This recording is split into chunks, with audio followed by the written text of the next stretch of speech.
I got a question for you, and I'm wondering if you've got an answer for me.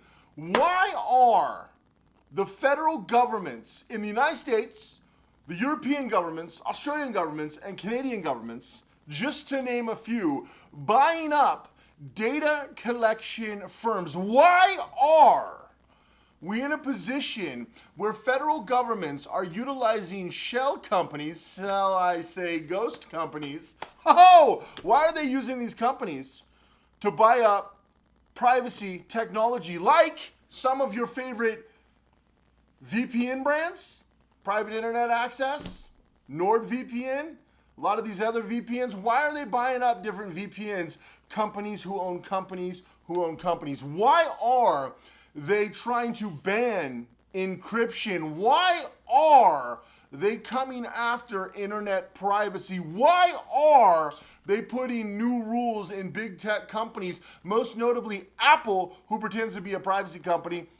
We all know that they're not. But why are they coming after these companies and trying to get them to turn over user data? Why are they putting new provisions in a lot of these apps and other companies and technologies that we all use? Why are, even in things like cameras, they utilizing, in fact, this is really notable in GoPro, being able to access the footage on some of these cameras because they're not encrypted and they're able to be remote accessed? Why are the new phone and data privacy laws becoming lax when it comes to government and government agencies, even 3 to 4 times as lax as the famous Patriot Act? Why are we seeing governments, famously like in Canada with Justin Trudeau, saying we're going to go after your bank, we're going to go after your ability to feed yourself, we're going to go after your employment,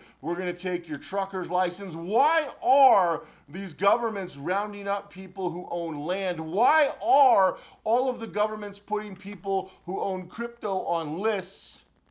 Why? Okay. They're doing a lot more things than that. But today, in Operation Going Ghost, we're going to talk about why the federal government is buying a lot of these technologies and a lot of these data collection firms for not just a social credit score, but other reasons. Let's get it. Well, wouldn't you know it? The government is doing nefarious activities again. You know, most notably, as you can see here, they're buying a bunch of data collection firms. Now, we know they're trying to usher in the social credit score. The good thing about the social credit score is you've got the components. So what do they need for a social credit score? There's a few things they need. One thing they need is they need something to drive it home. They need the juice. They need the power. What is the power? Well, it's 5G. Now, we've seen 5G roll out at a massive scale because of the signal strength and the ability for 5G to actually transfer the data in the Internet of Things, which is the era that we're in.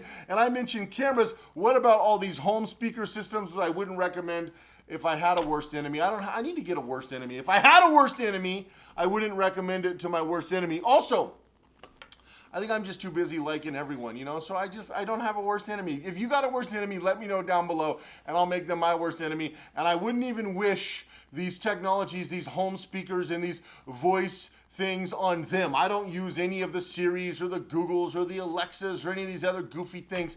Not a good idea. But more than that, the collection has already begun. Now, the good thing is misinformation, disinformation, which is obviously something I teach my clients in my Ghost program.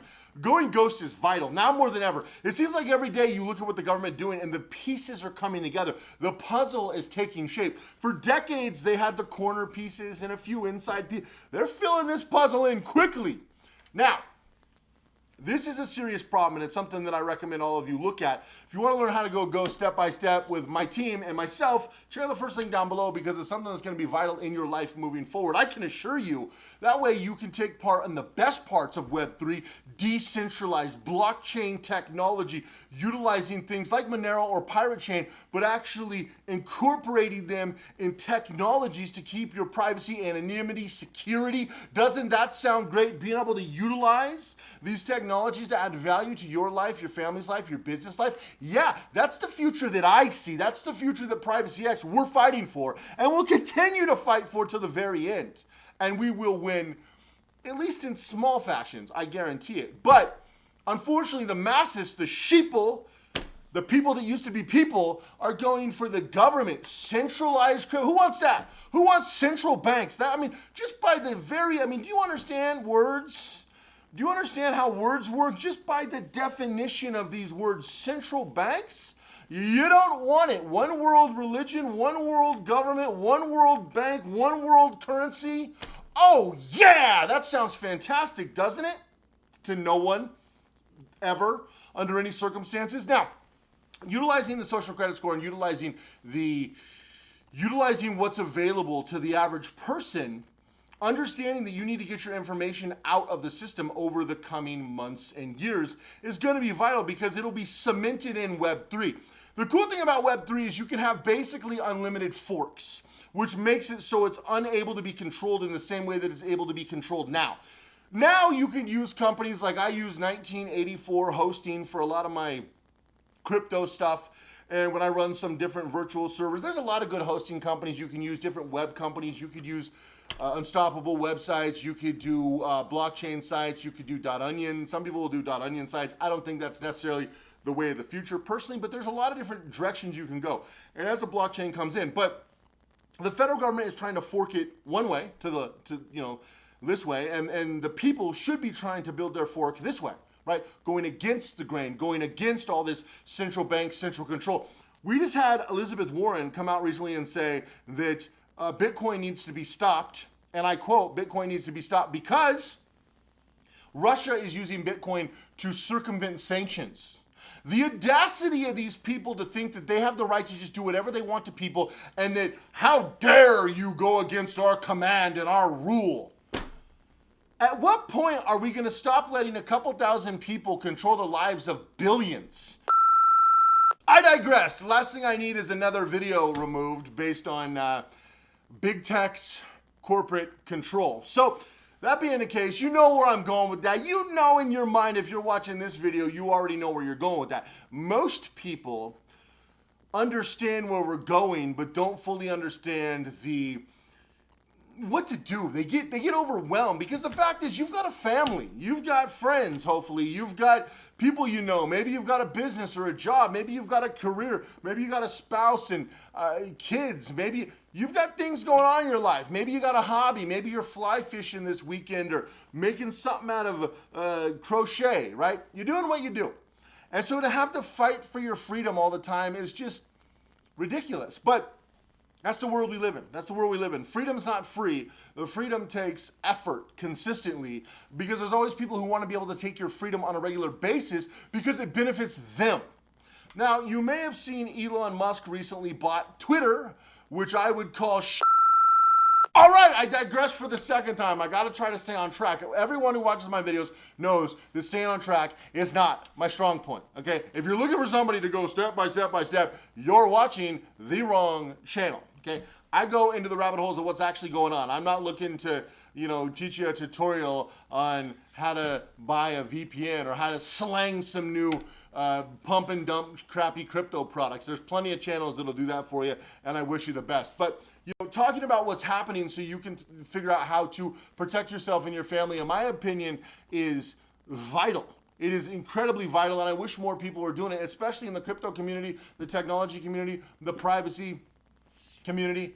I wish more people were taking action on a regular basis. We are getting more tools and resources at our disposal coming available, which is really cool, but the government is kind of speeding up this process with the bills that they're jamming through Congress and some of the stuff that's happening. Now, I think we're going to see a shift in the world reserve currency, and I'm going to be doing 2 dedicated videos on exactly what I think is going to happen, and I doubt most of you think the same way I think, but based on a lot of information and a lot of research and talking to a lot of people in reasonably high levels, I mean, it's not like I have access to the Fed or the president, although I wouldn't really want to anyway, but talking to a lot of people and going through this, I've got some ideas of where we're headed with the world reserve currency. I don't think anybody is shocked to hear that it's not going to be the dollar, obviously.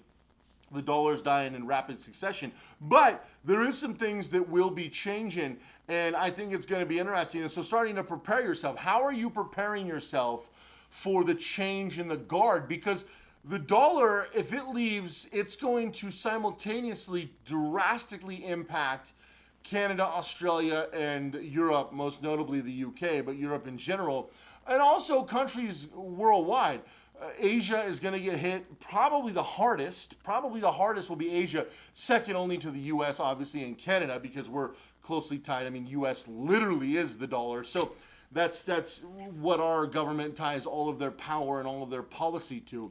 So with them buying all these firms, starting to get your information out is vital. Now, I did this video talking about doing credit freezes, and I strongly recommend you guys look into that if you haven't already. In my Ghost program, we go much, much, much deeper in how to become an actual ghost, how to take your information out of the system, how to structure a life to where you don't ultimately end up in the Web3 system, how to be able to exist, okay? How to be able to exist in the shadows but live in the light, right? So put your life and your identity under encryption, under the quote-unquote shadows. And I'm not talking nefarious shadows. I'm talking about protected shadows, but still exist in the light. It's the same way I'm able to be here on social media. People are like, oh, your privacy. Oh, yeah, right. Well, the reality is I've structured my entire life and my entire business to a point where, you know, it would take pretty much an act of Congress to unwind everything that I've done. And I've just used the laws and the rules and regulations to my benefit. It's the same thing I do for my clients at Privacy X. You can check that down below. But more than that, what I recommend you do is start thinking about your plan and start chipping away at your plan piece by piece, because utilizing a phone number that's connected to your name, an address that's connected to your name, getting mail that's connected to your name, not running things through a business is insane at this point. Not taking advantage of corporate law, the only law that any of these governments respect, is insane. I mean, you've seen how many business banks were attacked in the Freedom Convoy versus how many personal banks. What they did was they started shutting off personal banking, and then people pivot to crypto, and the government says crypto is the demon, crypto is evil, crypto needs to be regulated, crypto needs to be controlled, crypto needs to be centralized, because they lose their control, right? So coming up with a plan where you can structure your life. So I've been doing some videos talking about Monero and why you should look at using other coins to structure your life. The Pirate Chain, Secret Network, Monero, you know, a lot of people are talking about some other privacy coins. I did a video here talking about my top 5